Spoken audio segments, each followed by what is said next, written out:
My name is Lena Anderson. I am 43 years old. Last November, my parents passed away and left me a crumbling 12-room motel on the old Route 11 corridor. My sister Caroline got the luxury apartments in Roanoke. I got the dying one. My husband took one look at the paperwork, called me useless at our own kitchen table, and told me not to come home until I had taken the good half back from my sister. I slept on the motel office cot that night. At 2 in the morning, I noticed something I wasn't supposed to notice. A pine cabinet freshly oiled behind the front desk. My dad had been dead 6 weeks.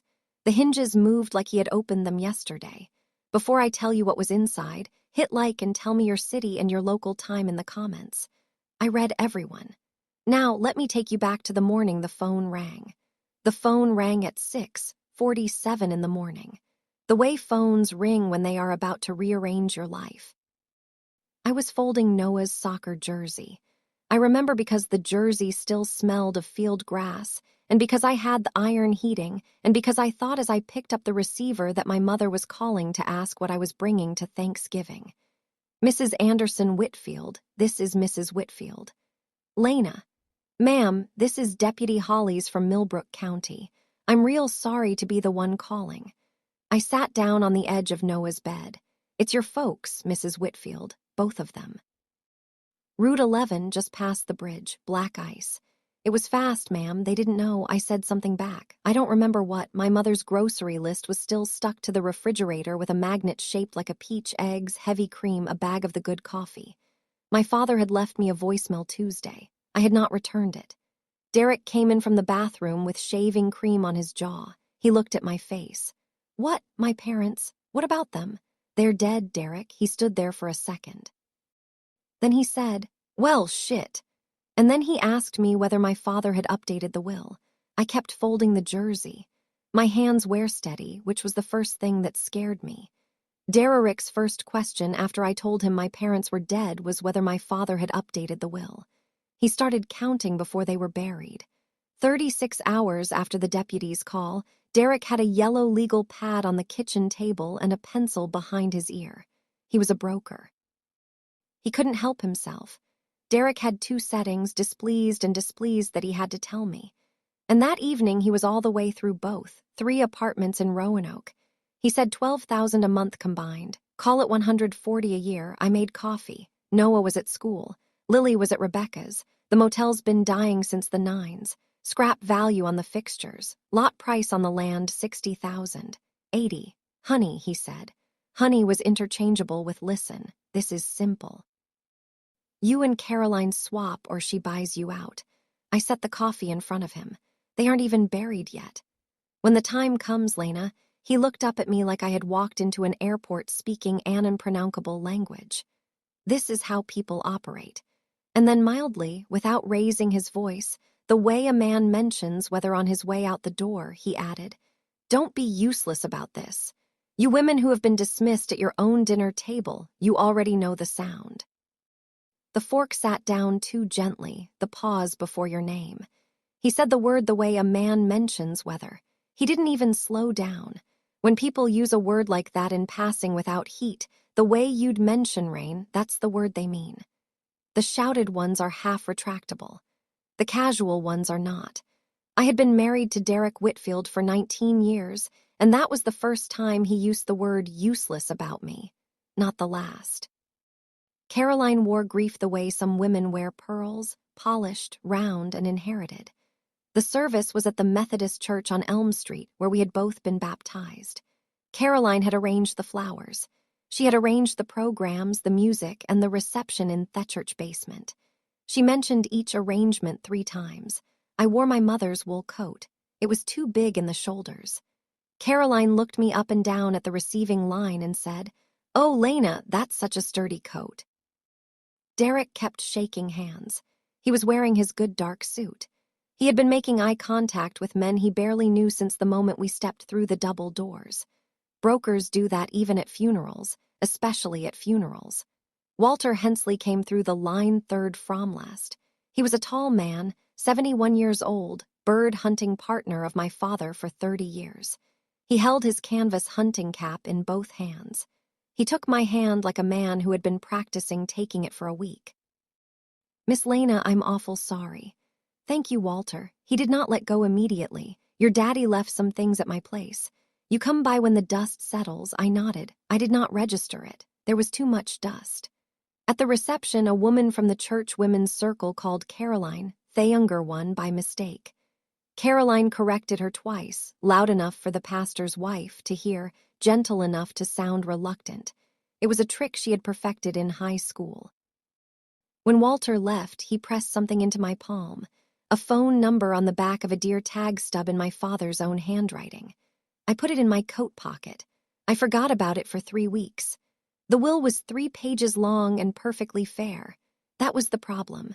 We met in the law office of Harmon and Fletcher upstairs from the old Millbrook Pharmacy. Mr. Harmon was 74, tired, honest.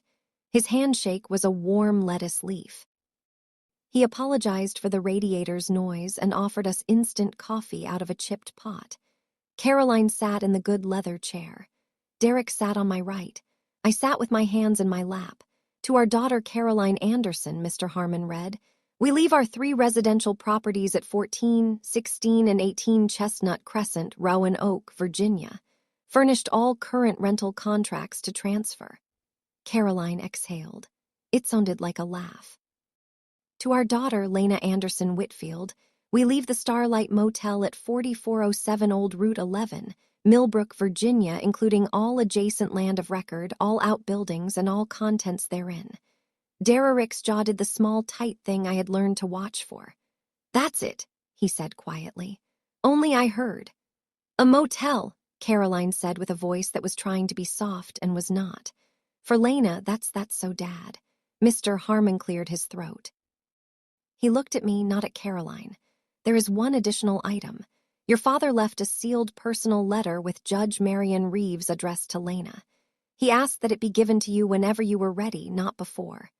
Caroline stopped mid-tissue dab. Her head came up. "A letter for Lena." "Why?" Mr. Harmon did not answer that. He did not have to. He had been a lawyer in a small town for 41 years, and he knew exactly which questions were legal and which were not. When Mr. Harmon mentioned the sealed letter, Caroline stopped crying so fast I could hear her teeth close. Derek drove home. The way a man drives when he has just lost an argument he wasn't having allowed. He took the long way, the one past his office, so he could see the for sale signs with his name on them. The way a man counts his teeth. At the stoplight on Laurel, he finally opened his mouth. "You need to talk to Caroline." "About what?" "About a trade. The apartments are income, Lena. The motel is a tear down. She took the money part without even trying. You let her. It didn't let her anything. My father wrote the will. Your father wrote what Caroline talked him into." I looked out the window. A woman I had gone to high school with was walking a black lab. The dog was old. "Derek, there's no evidence of that. There doesn't need to be evidence. I know that family." He said it like he had married into something mildly embarrassing. Then he said almost casually, "And we'll need to talk about the line of credit." I turned my head. "What line of credit?" "Just something is set up last year on the house. We LL discuss it when you're thinking straight." I loved my husband the way a grown woman loves an old thermostat. I kept turning up the warmth, hoping he'd read the room. That afternoon, in his Acura at the Laurel stoplight, I finally heard the click. When somebody tells you you are not thinking straight, what they have usually done is already finished the sentence without you. The discussion they are postponing is a discussion they have already had with themselves alone and one. "We LL discuss it when you're thinking straight," he said. And that was the moment I understood I had been thinking straight the whole time. Caroline arrived on Sunday unannounced with a casserole and a version of the truth. She used our mother's old Pyrex dish, the one with the blue cornflower on the lid. I watched her come up the front walk, carrying it at waist height like a trophy. She had not called first. Caroline never called first. Caroline arrived. "Lena, honey, I brought tuna noodle. I know it's your favorite. It wasn't my favorite. It was hers. But this was Caroline's weather system, and I had been under it a long time." We sat on the porch swing. She kept her coat on. "I've been thinking about Dad's choices," she said. About what he was trying to do. I don't think he was punishing you. I really don't. I think he knew what you could handle. I did not answer. I let her keep going. Caroline was a woman who filled her own silences if Yao gave her two. And I was thinking, if the motel is too much with Derek and the kids and everything, I could take it off your hands. Just keep it in the family. I wouldn't even make you list it. She said a number. It was 20% of what the land alone was worth at lot value. I looked at the cornflour on the Pyrex lid. My mother had made macaroni in that dish in 1987. I'll think about it, Caroline. She offered to buy the motel. She said it the way a woman offers to hold your baby so she can walk away with it. A marriage going bad is a pot of soup left on low. You don't notice it scorching until the whole kitchen smells like something you can't fix. Tuesday evening, Derek came into the bedroom while I was folding laundry. Noah's navy blue school sweater was on top of the pile, the one with the hole in the left cuff where he had caught it on the chain link at recess. I had been meaning to mend it for a month. You haven't called Caroline. I'm going to. It's been 3 days, Lena. I'm going to. Hess stood in the doorway with his arms crossed, not shouting. Not yet. The kids are going to figure it out. Figure what out that their mother is a pushover. I set Noah's sweater on the dresser. I smoothed the hole in the cuff with my thumb. Derek, lower your voice. The kids are asleep. He did. That was the moment I noticed and filed away. He lowered his voice. I had named the test and he had adjusted, which meant he knew exactly how loud he was. Men who know exactly how loud they are not losing control. They are rehearsing. I did not say any of that aloud. I finished the folding. I told him I was tired and I went to bed with my back to the middle of the mattress. The next morning, while he was in the shower, I called Rebecca at her office. Could the kids stay with you this weekend? Sure. Everything okay? Probably. I don't know yet. I just want them somewhere else if it isn't. She said yes without asking the second question. That is what best friends from 1999 do. I did not say why. She did no task. He wanted the apartments back. I wanted the locks changed. That was the whole Friday in one sentence. He came home at 5:12. He had been drinking. Not much, but enough that the Derek who actually lived inside his chest had room to say the things regular Derek had only been practicing. I was in the kitchen. Lily's stuffed rabbit was on the counter. I had been stitching the ear. We need to talk, okay. Caroline called me. She said you told her you'd think about it. Think about it, that's what Is said. Lena, I have stood by you. I have been patient. I've been humiliated and I've kept it quiet, I know. You need to pack a bag, go somewhere for a few days, come back with a plan. I don't care where, Rebecca's a hotel. That motel, you sleep on this until it clicks. I looked at him. You're putting me out of my house. I am putting my marriage back on the rails. Derek, say it the way you mean it. Don't come back until you've taken the good half back from your sister. I packed 2 suitcases, my mother's wedding china, 8 pieces wrapped in kitchen towels, my father's reading glasses, Noah's navy sweater, Lily's rabbit, the sealed envelope from Mr. Harmon, still unopened, tucked into the front pocket of my purse. I packed 2 suitcases and my mother's wedding china. Priorities. I drove to Rebecca's. I kissed both kids in their sleep on her guest room mattress. Lily's hair smelled like the strawberry shampoo she had started begging for last August. Then I drove out to the Starlight Motel in Thedark. My headlights caught the crooked sign at 9:43 at night. I didn't know it yet, but by morning I would know why my father had kept this place. The Starlight Motel had 12 rooms and one opinion: stay away. The neon sign had been flickering since 1984. The office door stuck in the jamb. The key on the estate packet ring was the original cut my grandfather had made in 1958. I let myself in. The air inside was cold but not stale. There was a faint smell of cedar and Old Spice. My father's cologne, recent. I stood in the dark with my hand on the wall and tried to understand what I was smelling. I put down my bags and walked through to room 7, the room at the end of the row that faced the pecan tree. The bed was made. There was a paperback Louis Lammer on the nightstand, open face down on page 83. My father's reading glasses were on top of it. The lens was clean. I sat on the edge of the mattress. He had been here, not had been here once. He had been here this month, this week maybe. I slept 4 hours in my clothes. At 2 in the morning, I got up for a glass of water, and in the office behind the front desk, I noticed the pine cabinet. The wood had been oiled, not once, regularly. I could smell the linseed on it close up. The hinges moved without a creak. Let me tell you something about people who work with their hands for a living.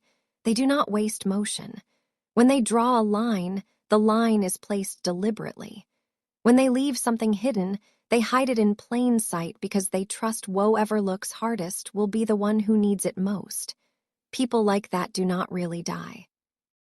They just finish their sentences on somebody else's timeline in somebody else's hands years later without ever needing to be there. The cabinet behind the desk smelled of fresh linseed oil. Nobody had told me my father still came here. The cabinet key was exactly where my father had kept spare keys for 40 years, under the desk drawer on a brass hook, waiting. I turned the key. The door swung open soundlessly. On the top shelf, 17 leather-bound field notebooks arranged by year. 2002 through 2024. My father's draftsman's hand on every spine. Below them, 3 folded paper maps, each the size of a tablecloth. The top map was stamped in faint red ink. Preliminary. Interstate 87B extension. Millbrook segment VDOT internal. Below the maps, a hand-drawn parcel diagram, pencil on tracing paper. My grandfather's 14 acres and 4 adjacent parcels outlined in red pencil, labeled in my father's careful hand. Beasley 2005, Turner 2009, Croft 2014, Leadbetter 2019. I did not understand what I was looking at. I understood that it mattered. On the bottom shelf in a manila folder with my name on it, tax records, deed copies, correspondence, and on top of the folder, as if placed there yesterday, a plain white envelope, my father's pencil hand in small, even letters for Lena. Open when you are alone. I sat down on the floor.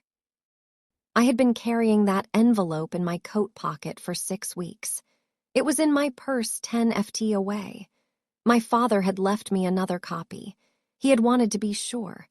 You mothers out there who have been called useless by a man who has never once folded a fitted sheet, raise a hand.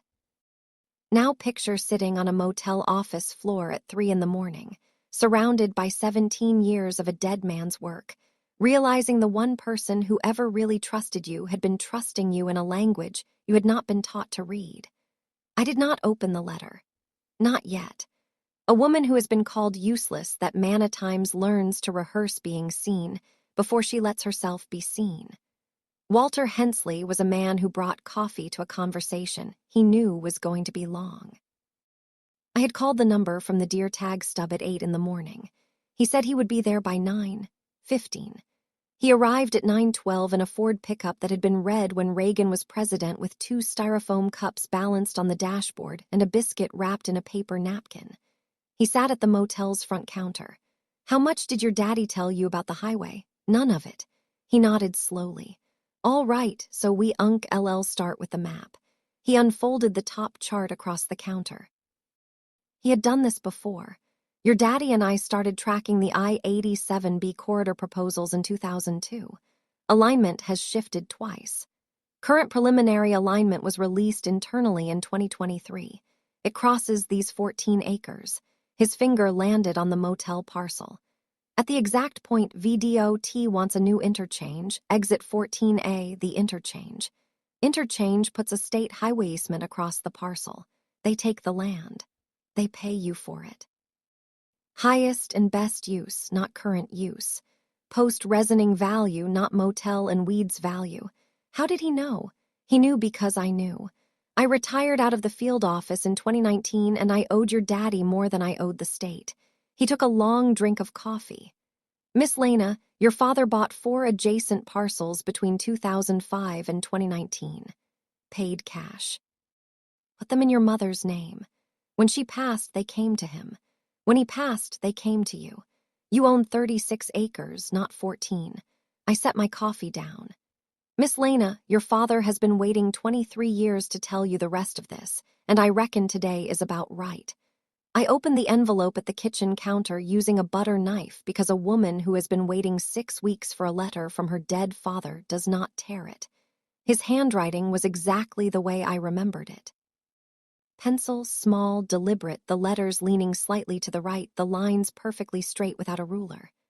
Lena, it said, if you are reading this, I am dead and I am sorry I could not say it in person. I have been rehearsing this for a few years. It turns out rehearsing does not save you any time. I left the motel to you.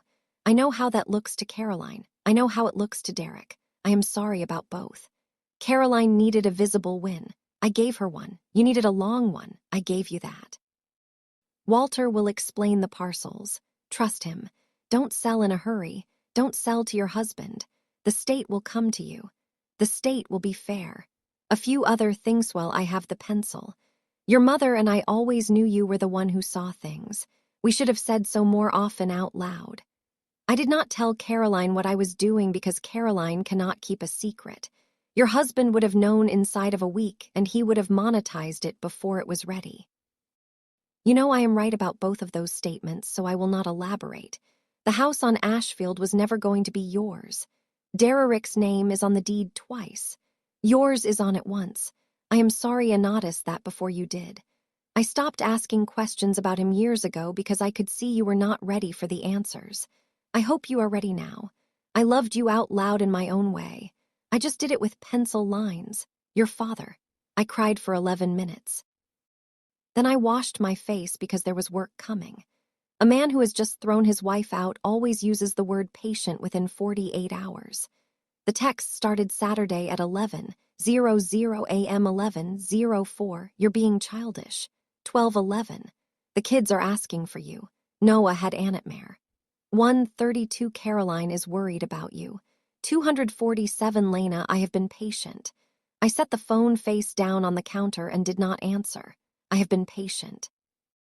In anyone's mouth almost always means the opposite, and it almost always shows up within 48 hours of that person losing something they thought they already owned. I drove to Rebecca's in the afternoon. Noah was at the kitchen table with a glass of milk doing a math worksheet. He looked up when I came in. His face did the thing younger kids can't hide. Relief scrubbed with the social performance of a 10-year-old. Hi, Mom. Hi, Bud. Dad said you were resting. I was. I'm better now. Lily came barreling out of the guest room in her pajamas and buried her face in my stomach. I held the back of her head. I did not say anything for maybe 40 seconds. I memorized the smell of her hair. Strawberry. I love you, Mama. I love you too, Bug. I told Noah his father was figuring some things out. I told Lily I was coming back soon. I just had to fix something first. Noah watched me the way he watched the weather report when his soccer game was on the line. He was not fooled. He was being kind. I kissed her hair. I kissed his forehead, and I drove back out to the motel. I did not reply to Derek. I had already replied the night before by packing the china. Rebecca poured wine the way she did everything without asking whether you wanted it. Sunday evening, her kitchen. Her kids were at their father's for the weekend. My kids were asleep upstairs. We were at her round kitchen table with a bottle of middling red and a bowl of oyster crackers, because Rebecca had decided at some point in the mid-200s that oyster crackers paired with everything. I told her the whole thing, the cabinet, the letter, the 4 parcels. Walter, the number Walter had not said yet, but that I could almost hear from the other side of his mustache. I told her about Derek and the joint line of credit I had never been shown. Rebecca did not gasp. Rebecca divorced Kevin in 2016 when Kevin gave her reason to. She had spent the 8 years since then getting a bachelor's in accounting at night, getting hired at a regional firm, getting a promotion, and learning exactly how long her own silences were worth. She topped off my glass. Honey, what do you want? I opened my mouth. I closed it. I had not been asked that question in 19 years. My husband asked me what I would make for dinner. My children asked me to find things. My sister asked me to make her comfortable. My father had asked me once in 1998 what I wanted to do with my life, and I had said something half-formed and changed the subject. It took me a full minute to answer Rebecca. I want to not ask Derek's permission for the rest of my life. Rebecca clinkegged her glass against mine. That's a list of 1. Good list. I told Rebecca I wanted a list of 1. She clinkegged my glass and said that was enough. Caroline wept the way some women diet publicly, briefly, and for effect. She came to the motel on Monday morning wearing a cashmere cardigan, carrying a Starbucks cup like identification. I heard you were staying out here. She said out here the way people say the dentist. I am. Derrick is beside himself.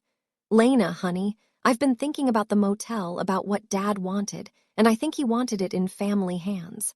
I really do. I offered her coffee from Walter's leftover pot in a chipped Starlight mug. She looked at the mug the way one looks at a rescue dog's collar. I could take it off your hands. 145,000 cash. I have it liquid. We could close in 10 days. She said a number that was maybe 20% of what the parcel alone was worth before highway news. I'll think about it, Caroline. Lena, I'm only asking because of what Mom would have wanted. Our mother had been in the ground 7 weeks. Mom had not been consulted. Caroline laughed then, the laugh that started in her throat and ended at the will. She had been practicing it since 1987, when her 6th grade teacher called her very sophisticated for her age. And she decided at 11 that sophistication was a voice you could put on like a cardigan.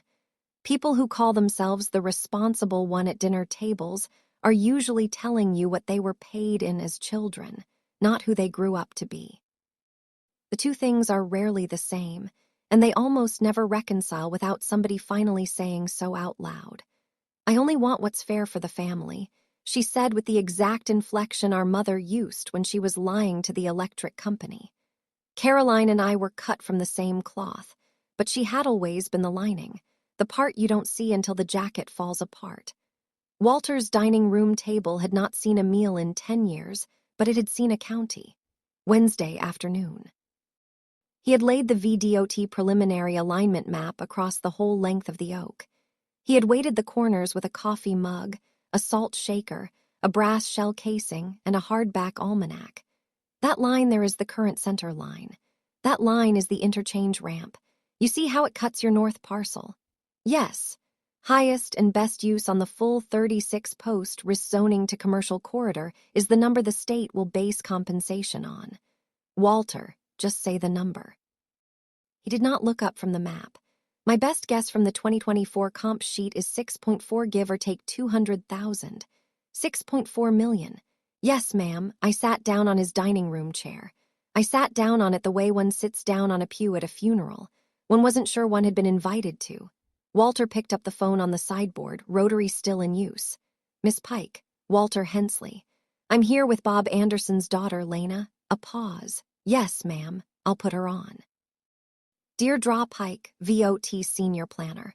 Voice like a woman who had been doing her job for 22 years. Warm, careful, exact. She confirmed the preliminary alignment. She confirmed the expected spring announcement. She confirmed the community notification meeting.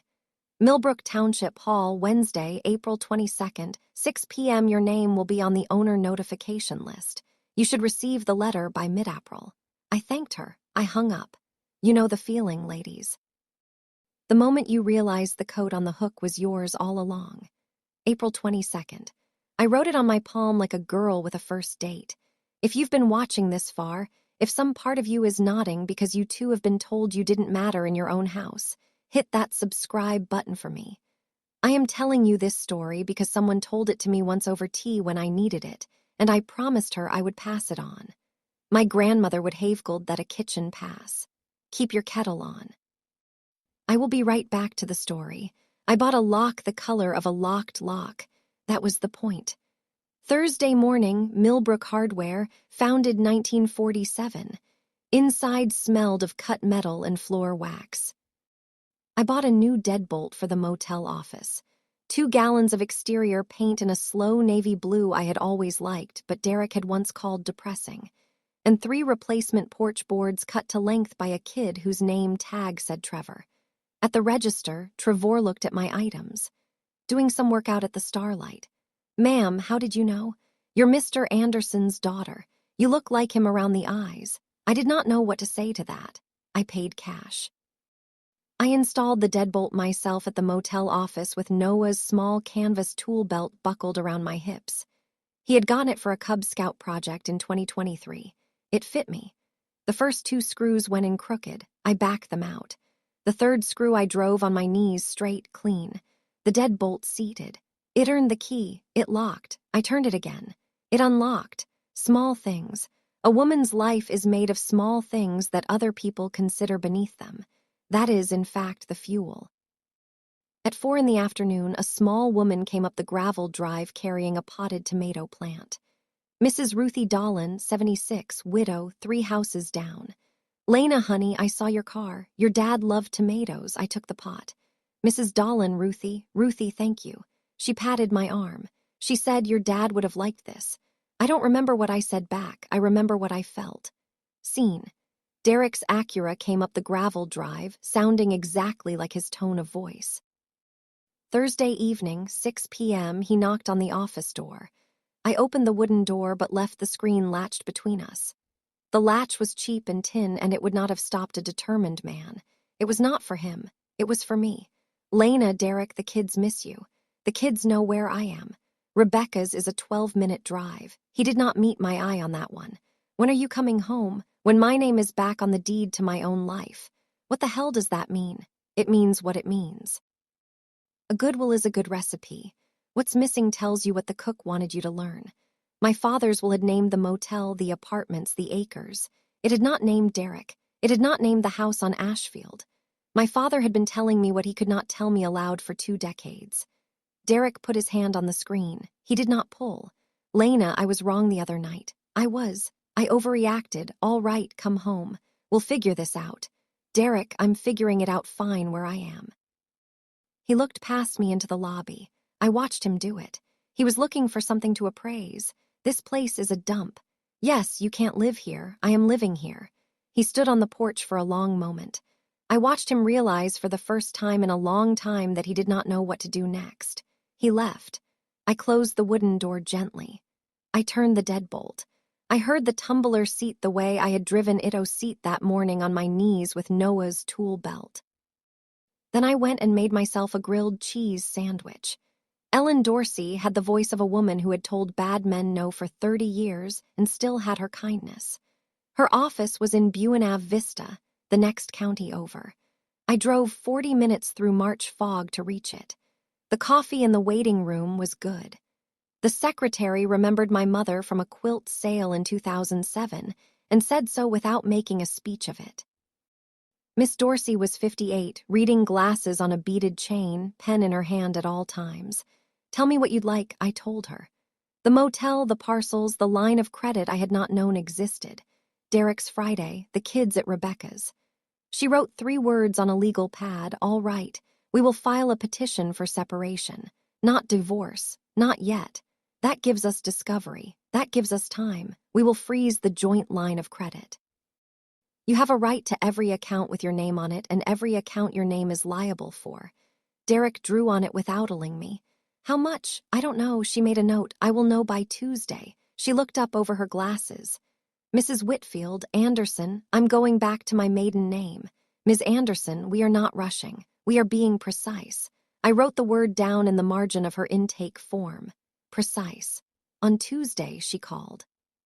Derek had drawn $38,400 against the joint line over the previous N months. He had been buying a fishing boat. Recoverable, I asked, every cent. We freeze, we unwind, we document Hesseins or a judge signs for him. I thanked her, I hung up. I sat at the office counter. I looked at the word precise, written in my own hand, and I said it out loud once. Secrets in a small town travel the way honey does, slow and always toward the sweetest mouth. Saturday afternoon, Millbrook Feed and Garden. I was buying potting soil for Ruthie's tomato plant and for the 2 more Ruthie had promised me from her kitchen window sill. I was wearing my father's old barn jacket and a pair of jeans. I was not hiding. I was not being seen either. I was just shopping. 2 women from the Methodist Women's Circle were in the next aisle. I heard my name before I saw them. And Caroline said he had her sign on something she didn't remember. Oh no. Caroline's beside herself. I picked up another bag of soil. I turned the corner. Deanne, Martha, both of them went the particular pail that small town women go when they are caught saying one thing and have to immediately say a different one. Martha covered first. Lena, honey, how are you? I'm well, just getting some soil for the motel flower beds. Oh, the motel, of course. Deanne, braver. Caroline has been telling people a few things. Just so you know, I set the bag in my cart. Caroline is doing what she thinks is right. So am I said it pleasantly. I said it twice. I said it quietly enough that it would be repeated accurately. Diane and Martha exchanged the look that small-town women exchange when they have been handed a cleaner version of the story and are grateful for it because it makes their lives easier. The clean version would be at choir practice on Tuesday. At the checkout, the cashier, a girl of 19, earbud in one ear, said, "You're Ruthie Dolan's friend, right?" "I am." "She says nice things about you." I paid. I went home. Home, not house. I had noticed the change 2 days ago and had not mentioned it aloud to myself. Grief in our family was bread dough. You kneaded it quietly for a week, then pretended you hadn't. April 21st. I laid out my clothes on the bed in room 7 the way my mother had laid out mine for Easter in 1988. Navy dress, small pearl earrings from my grandmother, Josephine, low black shoes. I ironed the dress collar. I washed my face. I stood in front of the mirror over the office bathroom sink and practiced breathing. Walter called at 7 p.m. Miss Pike will present the alignment. Full compensation number will be read into the record. Will Derrick be there? Honey, this is Millbrook. Everybody will be there. Caroline. Caroline, too. She's been calling the county office for a week trying to figure out what's going on. I made myself a cup of chamomile. I sat on the office porch in my father's old chair, and I watched the light go behind the pecan tree. I read my father's letter for the 6th time. I folded it. I put it back in my purse. I did not write down any kind of plan anywhere because my father had already written it and I was only learning how to read his handwriting. Let me tell you about patience. Patience is not waiting. Waiting is what you do for a bus. Patience is what some people do across decades with ledgers, with deeds, with folded maps kept in drawers nobody has opened yet.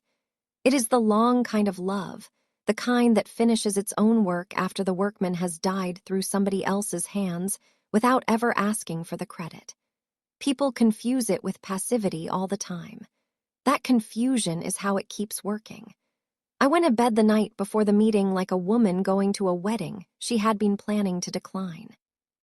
The Millbrook Township Hall smelled of burnt coffee and linoleum wax, which was exactly as my father had described it to me 30 years ago when he used to make me go with him to the road commission meetings so I would know how a county worked. I came through the double doors at 5:47. The folding chairs were mostly full already. A coffee urn wheezed on a side table. Someone had put out store-bought cookies on a paper plate, the kind with a fake doily under them.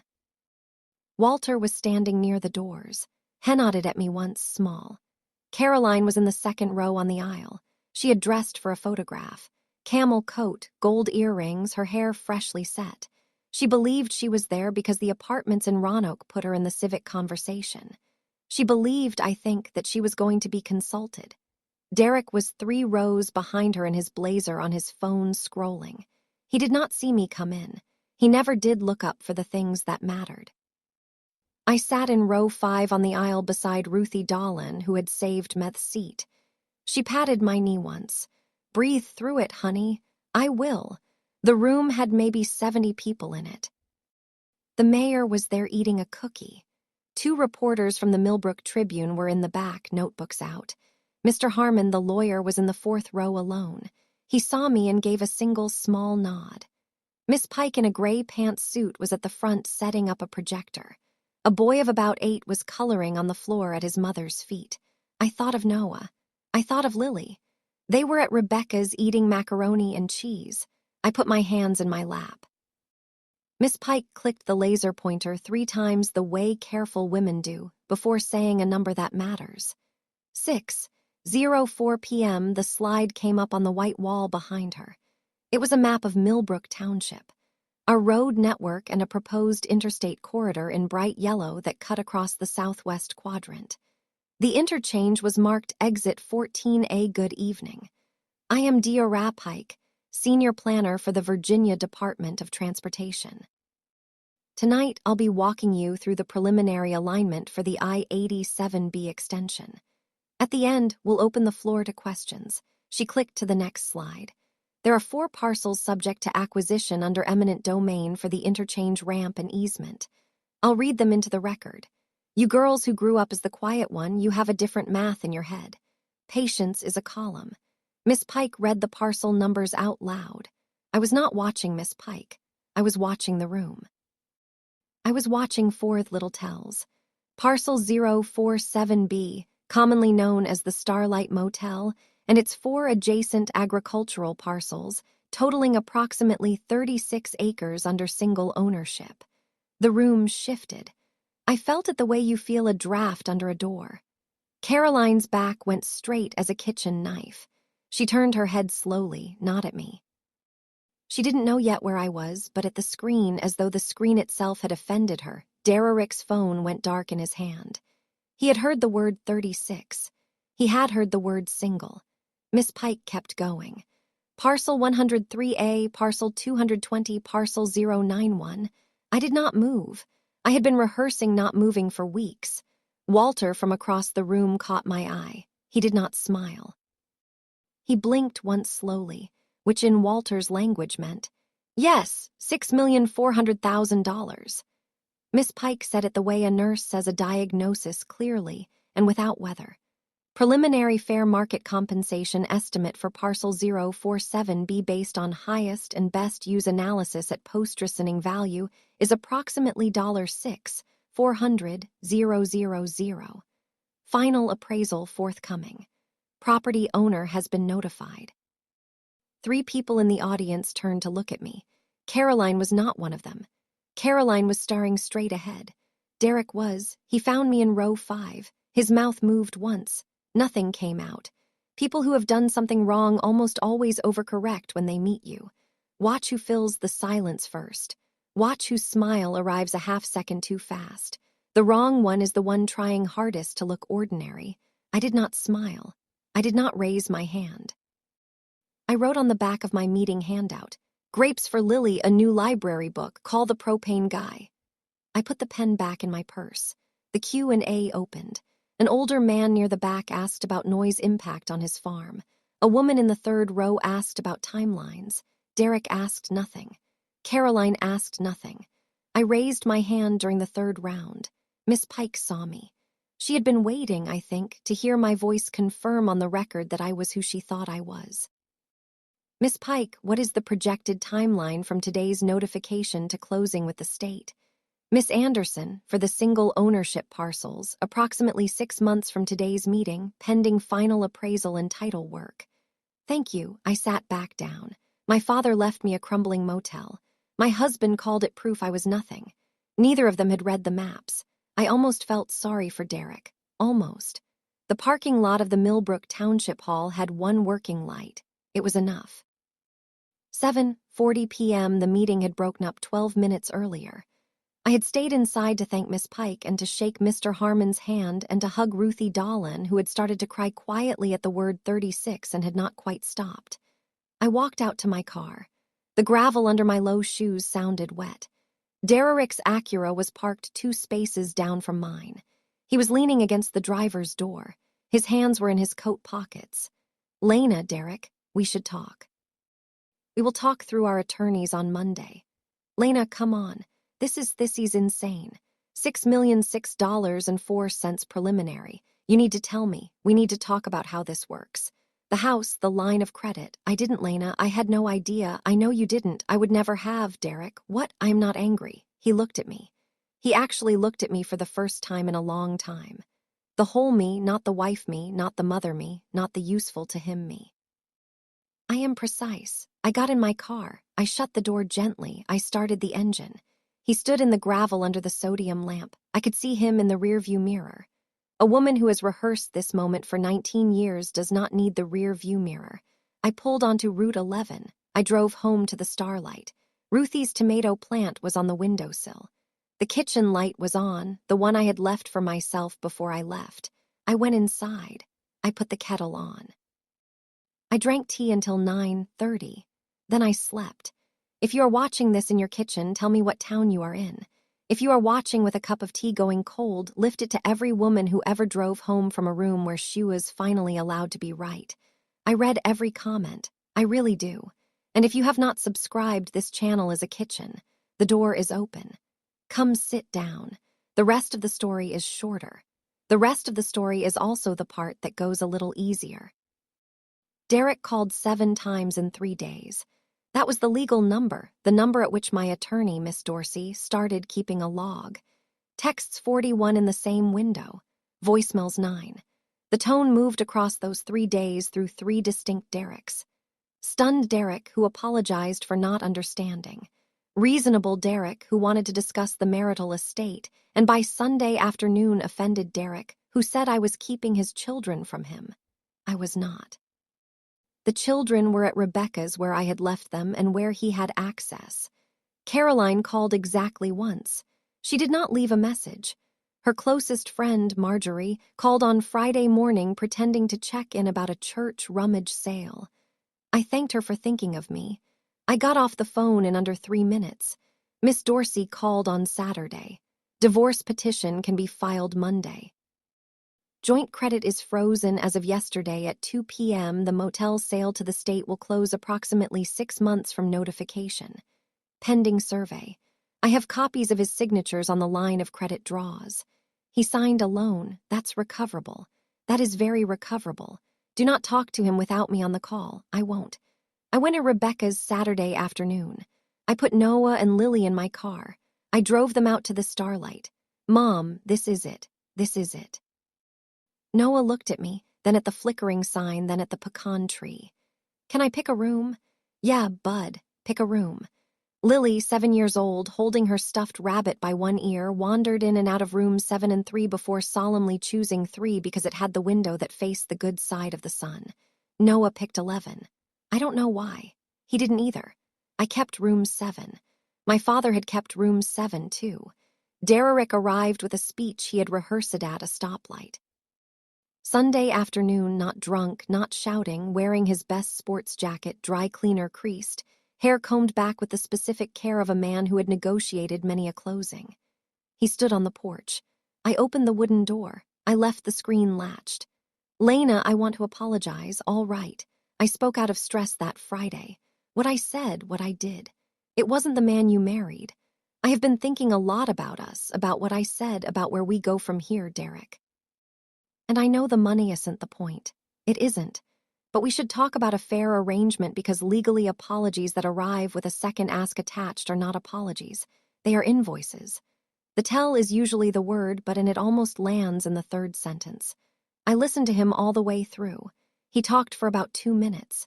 He used the word, but in the 3rd sentence, the 5th and the 9th.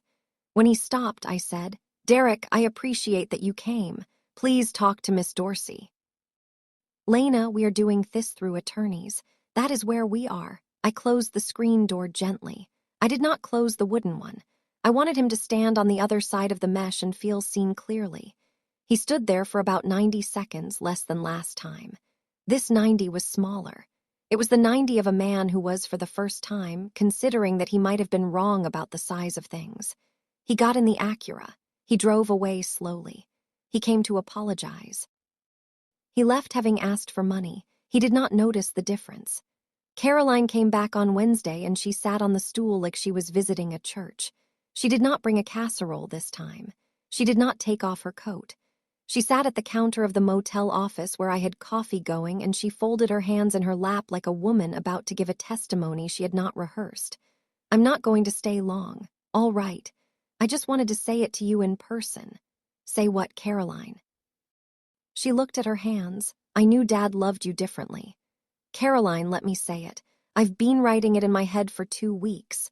I waited, not more, differently. I could never figure out what he saw. I thought if I made enough noise, he would see me the same way. And he never did. I don't think he was wrong, Lena.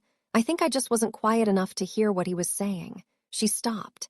She did not cry. She did not ask for money. The kitchen light from the bulb above the counter made a halo on the top of her head.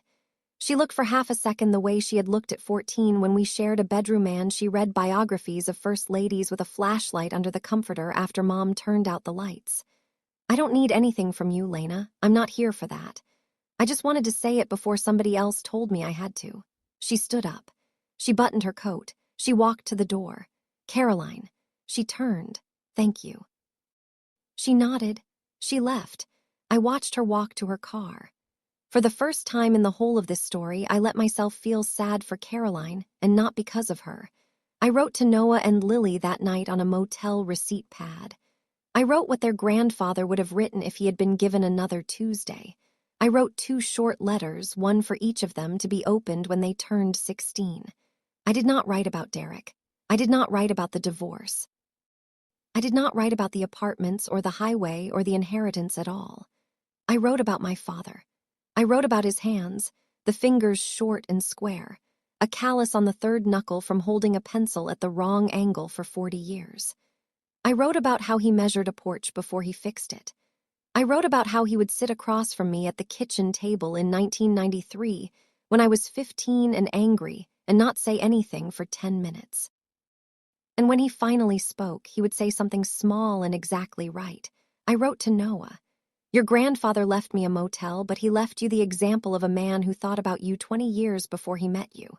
I wrote to Lily. Your grandfather never said the soft words out loud. He was of a generation that saved them 4th lines on a map. You have his mouth. Look in the mirror and you'll see him. Some gifts are just things. A casserole dish, a watch, a ring of keys. Other gifts are an argument the giver made with their whole life, handed to you quietly in an envelope, asking you to finish it. It is almost impossible to tell which one you have been given until you are alone with it at 2 a.m. I folded both letters. I sealed both envelopes. I wrote their names on the outside in pencil. I put them in the pine cabinet on the brass hook exactly where my father would have put them. The motel came down in August. The pecan tree stayed. The state took 29 acres. They paid $6.4 million plus a small escalator for the final survey, which came in slightly favorable. After taxes, after legal fees, after paying Miss Dorsey every invoice she sent, I had just over $5 million. I kept 5 acres, the creek stretch, the pecan tree, and the foundation stones of my grandmother Josephine's summer kitchen. A small stone rectangle overgrown with jewelleed that had held the canning jars in 1952 and the canning jars in 1972, and in a few months would hold my kitchen table. Walter's nephew Samuel was a carpenter in the next county. He and I walked the foundation on a Tuesday in July and drew a house plan on the back of a feed store receipt. 1,800 square FT. 2 bedrooms upstairs for the kids, 1 downstairs for me. A wide front porch, a kitchen that faced east. The divorce was final in May. Derek kept the house on Ashfield. I did not want it. He paid back the line of credit in full through the settlement. He moved to Roanoke in June. He is still selling houses. He sends Noah a birthday card every year, a little late, with a $20 bill in it. That is the grace he is capable of, and I will not refuse a grace because it arrived smaller than I would have given. Caroline and I have coffee about every 6 weeks. We are not close. We are honest, which is a different kind of family and for us the only kind that was ever going to work. Ruthie Dolan comes over on Saturday mornings with a tomato from her garden and sometimes a slice of pound cake. Walter comes over on Sundays with a biscuit. Rebecca comes on Thursdays. The children pick their own bedroom paint colors. You widows and worn-out wives, you know what I did next. I put the kettle on. It was October. The new house was not finished, but the kitchen was. Samuel Unk's crew had left at 4. The pecan tree had dropped a small rain of green husks across the back step. I swept them into a pile with my foot. I would get the broom tomorrow. Lily was doing her math at the kitchen table. Noah was on the floor with a library book about sharks. The kettle was on the front burner, just beginning to speak. I was slicing apples for Lily's after-dinner snack because Lily had opinions about the cut and thickness of her apple slices, and the only acceptable thickness was the kind you can read through. I caught my reflection in the dark window over the sink. 43 years old, hair pulled back, flour on my sleeve from something I had made in the afternoon. No makeup, the navy sweater I had been wearing the night I drove out here from Ashfield in the dark. I stood there with a paring knife in my hand, and I looked at myself the way you look at an old friend you didn't know was still in town. My mother would have known me in that window. I could have introduced us. Mom Noah from the floor. Yeah, Bud. Is Rebecca coming Thursday? Every Thursday, Bud. Good. The kettle hit its full voice. I took it off the burner. I poured chamomile into 3 cups. 1 for Lily with honey, 1 for Noah with a little milk, 1 for me, plain, hot, round. I set the cups down on the table. Drink up bed in 20. A kind woman is not a soft woman. She is a woman who has chosen every morning not to become the people who hurt her. I had been choosing for 212 mornings by that October evening. I was going to keep choosing, that's most of it. The rest is ordinary.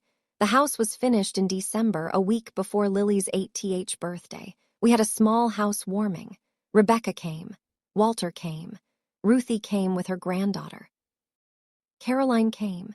She stayed 45 minutes and left without saying anything sharp, which for Caroline was a gift in its own wrapping. The highway construction started in spring. I do not mind the sound of it. My father spent his life laying the lines other people would drive on, and I like to think sometimes that a small stretch of I-87B is the last piece of handwriting he ever did. The letters to Noah and Lily are still in the cabinet. I moved the cabinet to the new kitchen. The brass hook is under the counter drawer, exactly where my father kept spare keys. I bought one of Caroline's Roanoke apartments from her in September when she needed to sell it quickly. I paid her fair. She asked me why. I said because I could. She did not say thank you. I did not need her to. Noah plays travel soccer now. Lily is learning piano. I make bread on Saturdays because someone has to teach Lily how the dough feels when it is ready, and nobody else in this house is going to. This was the long version of a story I usually tell in one sentence. My father left me a crumbling motel, and it turned out to be the whole of what he had been trying to say. I wanted to tell it the long way tonight because some of you needed to hear a version that respected your time. The time you spent being underestimated. The time you spent folding other people's laundry. The time you spent being patient before you had a word for what patience was. There will be more stories from the starlight. Some happier, some sharper. Tomorrow I will tell you about Ruthie Dahlin's tomato plant and what it taught me about my husband. Come back tomorrow. I'll put the kettle on. If this story meant something, and I think it did, or you would not still be here at the end, go ahead and like this video for the women who needed to hear it today. Subscribe so you do not miss the next Starlight story. And if you want the one about Ruthie Dahlin's tomato plant and what it taught me about my husband, I will drop the link in the description below. I'll see you tomorrow. Kettle's on.